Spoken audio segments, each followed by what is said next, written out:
Olá pessoal, sou o professor Arnaldo e iremos agora para a nossa unidade 3, nossa videoaula da unidade 3, da disciplina de Geografia Regional do Brasil, pelo curso de Licenciatura em Geografia pela UAB, pelo Instituto Federal do Maranhão, Campus São Luís Maracanã, onde dentro da unidade 3 nós iremos trabalhar agora com a regionalização do espaço brasileiro. Após algumas análises sobre as categorias, a categoria região dentro da história do pensamento geográfico, nós temos agora que falar um pouco da regionalização do espaço brasileiro, como esse espaço brasileiro especificamente foi dividido, certo? Então, alguns tópicos dessa unidade é o regionalismo do espaço brasileiro, primeiras propostas do regionalismo no Brasil, Delgado de Carvalho e o Estado, e algumas divisões ou regionalizações feitas pelo IBGE, que é o Instituto Brasileiro de Geografia e Estatística, e a importância de regionalizar. A regionalização do espaço brasileiro. Começamos questionando quais os principais critérios foram levados em consideração para se regionalizar o Brasil tal como na figura 1. O que vocês pensam sobre isso? Como é que se pensou a regionalização do espaço brasileiro? Por que se dividiu dessa maneira? Então, por isso é que nós trazemos aqui alguns elementos, algumas questões de por que regionalizar é preciso no Brasil. Primeiro que o Brasil é um país com grandes dimensões continentais. É o maior país da América do Sul. Apresenta nessa grande extensão uma variedade de características, em termos de paisagens culturais e naturais, certo? E agrupa áreas diferentes que dividir e regionalizar é necessário para administrar, para propor conhecimento, para pesquisa e etc. Então, o Brasil precisa da regionalização, isso é fato. Então, aqui nós temos algumas divisões do Brasil, começando de 1889 a 1937, uma breve discussão. Então, você tem aí o critério regionalizador que predominou principalmente nas primeiras divisões regionais do Brasil, foi o elemento natural. Claro, com influência das correntes da categoria, as correntes de pensamento geográfico que trabalharam com essa questão de elemento natural dentro da história da geografia. Então, resultou na definição da região natural. Então, você vai perceber aí alguns autores, como André Rebouças, que usou como critério a zona agrícola e dividiu ali regiões e estados por siglas, região amazônica, zona do Parnaíba, zona do Ceará e outras. O Elisée Reclus, que também usou os elementos naturais, dividindo ali em Amazônia, vertente do Tocantins, e outros autores aí que também usaram outros critérios, certo? Como o critério econômico, o Delgado de Carvalho, que usou os elementos naturais e humanos, e outros predominantemente usando os aspectos do critério como elementos naturais. Observe que as divisões elas mudam o número de regiões e os nomes das regiões e estados por sigla. Então observem que não é um consenso, ou nunca foi, a divisão regional do Brasil. Desde seu início ela sofre diferentes concepções de regionalização. Delgado de Carvalho e Estado, Delgado de Carvalho foi um importante nome, um geógrafo de grande importância quando se fala em geografia regional do Brasil, ou regionalização do espaço brasileiro nacional. Então, ele propôs aí, em 1913, sofrendo forte influência francesa, a proposta de regionalização dele estava pautado na geografia possibilista de Lablache, e surgiu um livro didático também, preocupação com o ensino, para que adotasse essa divisão regional pelo professor Delgado, para que as pessoas pudessem entender melhor como se fracionava, como se segmentava o espaço brasileiro. Então, ele, claro, satisfaz principalmente os aspectos da geografia física, e isso ele dá ênfase na diferenciação regional. Então, você vai ter aqui uma evolução, lógico, da proposta de Delgado de Carvalho, e você vai ter as influências posteriores. Então você já vai ter em 1937, onde surge o CNG, o Conselho Nacional de Geografia, que junto ao CNE gerou o IBGE, em 1938, com a função de fornecer informações estatísticas constantes e padronizadas e atender a necessidade de se conhecer melhor o território do ponto de vista geográfico e cartográfico. Então você tem aí já algumas divisões pós-Delgado, né? Você tem ali o Conselho Nacional de Estatística, 1978, critério, posição geográfica, regiões, número de regiões 5, certo? E aí você vai tendo elementos que foram usados como critérios, como os elementos econômicos, 89, já em 1941 os elementos naturais, que gerou aí a divisão, foi gerando as divisões regionais por conselhos no país.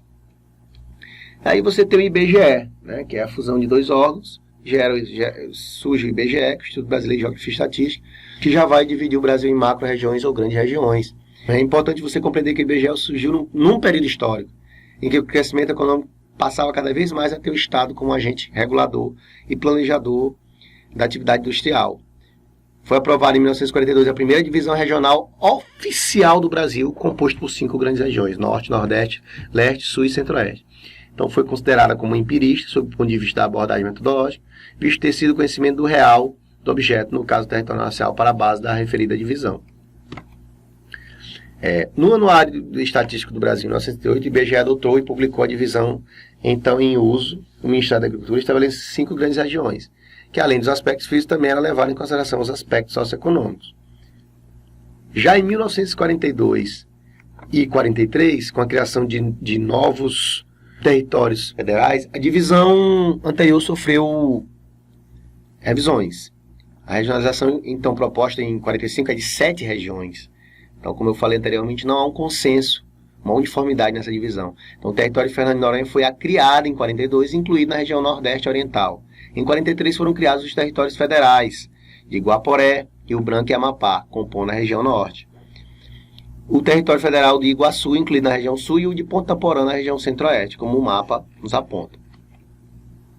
Em 1943 foram extintos os territórios de Ponta Porã e Iguaçu, e em 1950 uma nova regionalização instituída pelo IBGE, agora passando de 7 para 5. Esse número reduzido de regiões permanece até hoje, como mostra o mapa.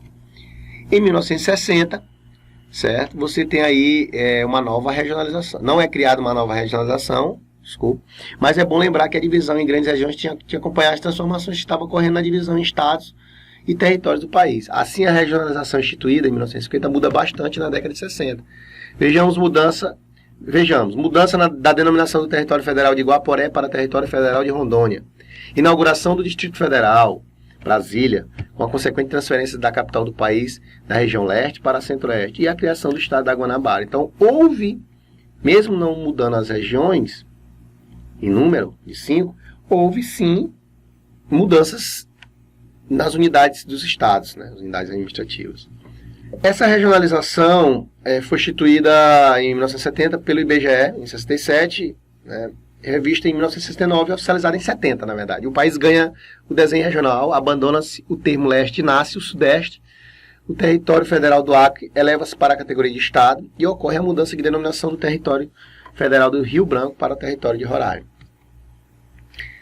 Nessa década, que é 80 já, houve a fusão, né, de estados da Guanabara e Rio de Janeiro, com a transferência da capital de Niterói para o Rio de Janeiro, em 74. Além disso, é criado o estado do Mato Grosso do Sul. Então, são algumas mudanças que foram ocorrendo dentro das décadas.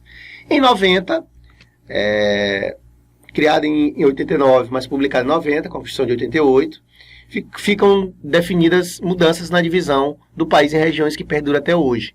Quanto às unidades territoriais, temos a elevação do território Rondônia, a categoria de estado, a criação do estado de Tocantins, a extinção do território de Fernando de Noronha e a anexação da sua área a Pernambuco e passando a ser Distrito Federal, Distrito do Estado de Pernambuco. Então, também houve mudanças aí dentro das regiões. O IBGE, ele também classifica em meso ou micro-regiões, macro, meso e micro, né? Diferentes escalas geográficas para conhecer o Brasil. FAI-SOL definiu em 76 as meso-regiões homogêneas, afirmando que tais unidades em escala intermediária em escala intermediária entre as micros e as macro, no caso as meso-regiões. Visava aprimorar a divulgação de dados censitários sem perigo de individualização de informações, como forma de subsidiar as políticas de planejamento.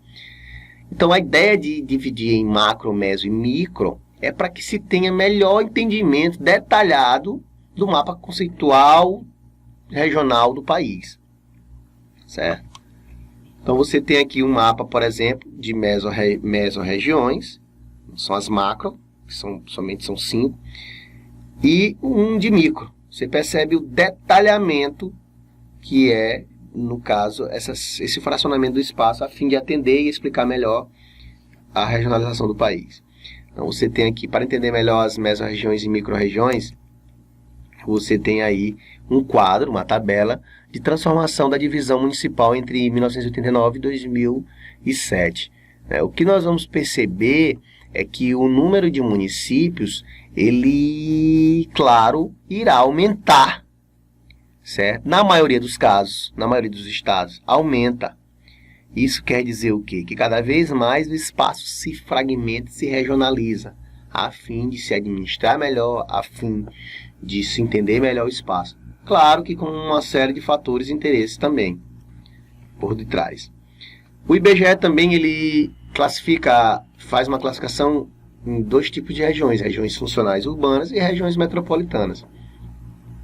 Região em outra escala de análise, as cidades. Então o IBGE, dentro da classificação das cidades, ele, movido pela necessidade urgente de obter dados que permitisse análise e gestão da nova realidade, propõe outros recortes de estudos espaciais, através de um processo de regionalização voltado para o entendimento do espaço urbano regional. Então ele divide, né, em região funcional urbana, como mostra o mapa, e regiões metropolitanas, que são as RMs.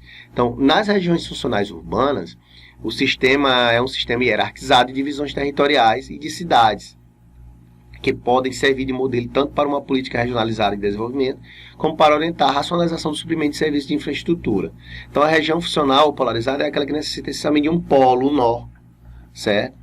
Que preside a teia de relações, certo? Que dão substância à região. Então, as regiões metropolitanas, segundo Lima, são constituídas por um conjunto de municípios de uma mesma unidade da federação, reunidos por legislação estadual, segundo critérios estabelecidos pelo próprio Estado. A Constituição Federal de 1978 outorgou aos Estados o direito de alterar as regiões metropolitanas então existentes, além de criar outras. Certo? Então você tem aqui algumas regiões metropolitanas, certo? Criadas aí pelo IBGE, como regiões que confluem em uma série de relações em torno de cidades. Então você tem aí Maceió, Macapá, Salvador, Fortaleza e outras. E por que regionalizar é preciso, né? Nós sabemos, já falamos um pouco, que é extremamente necessário regionalizar. Então, os diferentes cenários econômicos, políticos, sociais, a diferenciação de desenvolvimento econômico, social do país, acentua e nos mostra a diversidade que o país tem, espacialmente falando. Portanto, é necessário regionalizar, certo? Então, as divisões regionais elas vão se basear em critérios, elementos históricos, econômicos, e analisado por diversos estudiosos, como Aziz Absabe, Milton Almeida Santos, Pedro Pinches, são nomes que vão influenciar bastante nessa divisão regional do país. Por exemplo, nós temos uma divisão em domínios morfoclimáticos. Essa divisão de conceito inclui elementos naturais, como clima, vegetação, hidrografia. Então, o Aziz Absabe, o geógrafo Aziz Absabe, um dos grandes nomes da geografia brasileira, definiu uma divisão regional com base nesses elementos, como mostra aí a capa desse fascículo. Absabe delimitou 6 grandes domínios naturais, os quais denominou domínios morfoclimáticos: o domínio das pradarias, o domínio das araucárias, o domínio dos mares dos morros, mares de morros, o domínio da caatinga, o domínio cerrado e o domínio amazônico. Então ele fez uma divisão em domínios morfoclimáticos, como mostra o mapa, levando em consideração os aspectos naturais. Para quê? Para tentar fazer com que se entenda melhor tanto o clima, como o relevo, como a vegetação do país. Ou seja, especificou detalhadamente com características tais regiões. Também houve as regiões literárias, né? As regiões literárias é uma outra classificação, uma nova concepção, que diz respeito a presente em grandes obras da literatura brasileira, características de espaços do Brasil. Então, sem restringir-se aos limites administrativos regionais, esta regionalização associa o conhecimento específico da geografia à percepção espacial. Então, essa associação refere-se à paisagem natural e à paisagem humana cultural. Então, você tem aqui, ó, região, exemplo, no quadro, né, regionalização literária, Sertão do Cariri, que é retratado no romance da Pedra do Reino, de Ariano Suassuna. A Zona do Cacau, que é retratado na obra literária Terras do Sem Fim. Cacau e São Jorge dos Ilhéus, de Jorge Amado. Dentre outras regiões literárias que são associadas a obras de escritores brasileiros. Os 3 complexos regionais ou regiões geoeconômicas. Isso compreende uma proposta de divisão de 1964, por Pedro Pinchas, geógrafo então atuante nos estudos e nas atividades de IBGE, então, e atualizada por Roberto Lobato Corrêa, que, no caso, na década de 80, contribuiu para que se dividisse o Brasil em complexos regionais ou regiões geoeconômicas, como a Amazônia, que é a maior, como vocês podem ver no número 1, a região Centro-Sul, que é a 2, e a região Nordeste, a 3, em 3 regiões geoeconômicas. Os 4 Brasis. Os 4 Brasis e a região concentrada compreendem uma proposta de divisão regional elaborada pelo geógrafo Milton Santos e Maria Laura Silveira, e foi publicado pelos referidos geógrafos em 2002 na obra O Brasil, Território e Sociedade no início do século XX, como mostra aí a capa do livro, fascículo. Tal proposta de divisão regional tem como principais critérios elementos pertinentes às heranças do passado e a difusão diferencial do meio técnico-científico informacional, expressando assim o posicionamento crítico dos autores em relação à produção do espaço nacional e análise da categoria território utilizado ou território em uso, como ponto de partida das discussões empreendidas. Então, o que isso mostra para a gente? Que o Brasil ele passou por diversos processos de concepção teórica e prática de divisão, para que se possa entender melhor o espaço. Vocês viram alguns aí, mostrando a dinâmica que é e a importância que é se entender ou fazer a regionalização de um espaço, a partir de várias concepções, certo? Então, você vê aí, ó, essa divisão que propunha uma análise de caracterização do território brasileiro e entendimento dos principais vínculos de dependência, independência, subordinação, controle entre as diferentes áreas e regiões nacionais. Para melhor entendimento da proposta, observe a espacialização dessa proposta aí, com atenção, né? Região amazônica, região nordeste, região centro-oeste e região concentrada. Reparem que ela diverge da divisão administrativa do país. E, por fim, continue sua viagem com sugestões de artigo, vídeo, filme e música. Ok?